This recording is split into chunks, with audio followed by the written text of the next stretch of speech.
میرا آپ کا کیا رشتہ ہے؟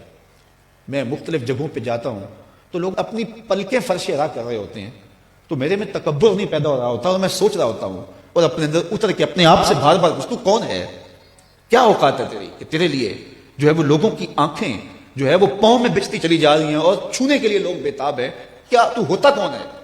تو پھر میں یہی سوچتا ہوں، اندر سے آواز یہی آتی ہے کہ تیرے میں کچھ نہیں ہے لیکن تیرے لبوں پہ نام حضور کا ہے، تو اس نام کی وجہ سے ہمارا رشتہ ہے۔ آپ کے لیے میرے دل میں جذبات ہیں، محبت ہیں۔ میں ساری رات کا تھکا ہوا بھی صبح دوڑ کے آپ کے پاس آ گیا۔ آپ سے مجھے کوئی غرض ہے؟ آپ سے میں نے کوئی پیسے لینے ہیں؟ مجھے کیا غرض ہے آپ سے؟ کوئی ووٹ مانگنا ہے کل میں نے آپ سے؟ صرف اس لیے میں آیا ہوں کہ یہ میرے حضور کے ماننے والے ہیں، ان کو خوشی ہوگی، ان کو تسکین کو۔ ہمارے استاد ایک شعر جھوم کے پڑھا کرتے تھے کہ محمد کی وساطت سے محبت تیری میری ہے، محمد کی وساطت سے محبت تیری میری ہے، محبت اصل ہے ان کی نہ تیری ہے نہ میری ہے، محبت اصل ہے ان کی نہ تیری ہے نہ میری۔ ہزاروں قومیں وجود میں آئیں، دہر میں خشک و تر کے رشتے سے، ہم نے بنیاد دوستی رکھا یاد خیر البشر کے رشتے سے۔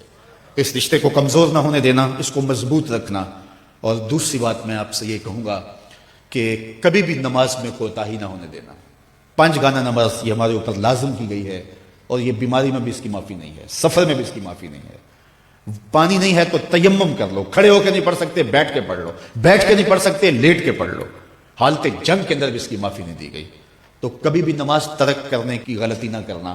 یہ میرے حضور علیہ السلام کی آنکھوں کی ٹھنڈک وجعلت قرۃ عینی فی الصلاۃ، اور قلب کی راحت تھی۔ جب بلال حبشی کو اذان کا حضور کہتے تو کیا ارشاد کرتے؟ سنیے لفظ، ارحنا یا بلال، بلال اٹھو اور ہمارے دل کو راحت پہنچا دو، یعنی اذان پڑھو اور ہمارا دل جو ہے وہ ٹھنڈا ہو جائے، ہمارے دل کو تسکین پہنچے۔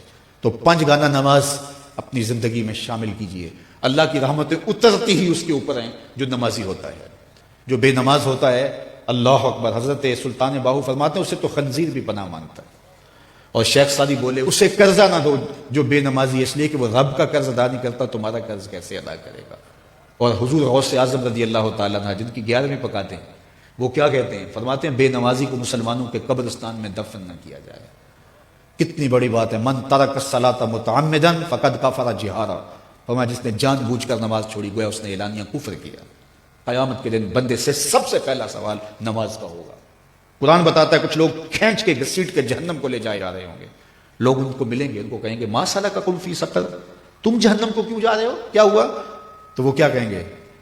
لم نک من المصلی، ہم نماز نہیں پڑھا کرتے تھے، اور بہت اچھے اعمال تھے لیکن نماز نہیں پڑھا کرتے تھے، آج جہنم میں جانے کا سبب یہ ہے۔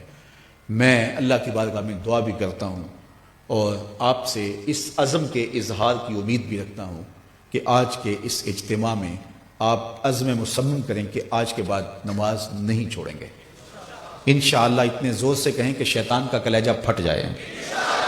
5 گانا نماز شعار زندگی میں۔ مسجدیں بتائیں کہ ایک اجتماع ہوا تھا اسوہ رسول کے نام سے، اور یہ جو مسجدوں کی رونق بڑھ گئی ہے یہ اس اجتماع کا نتیجہ ہے۔ تو پھر یہ سامعین اور یہ منتظمین خوش ہو جائیں گے، اور یہ خبر میرے کانوں تک پہنچی تو مجھے بھی خوشی ہوگی، یار میں نے اور انہوں نے کیا خوش ہونا ہے، آمنہ کے لال خوش ہو جائیں گے کہ ان لوگوں نے 5 گانا نماز شعار زندگی بنا لیا ہے۔ ہمارے بزرگ فرمایا کرتے تھے سونے سے قبل 5 انگلیاں بھی گن لیا کرو اور 5 نمازیں بھی گن لیا کرو۔ اگر 5 نمازیں پوری ہیں تو اللہ کا شکر ادا کیا کرو۔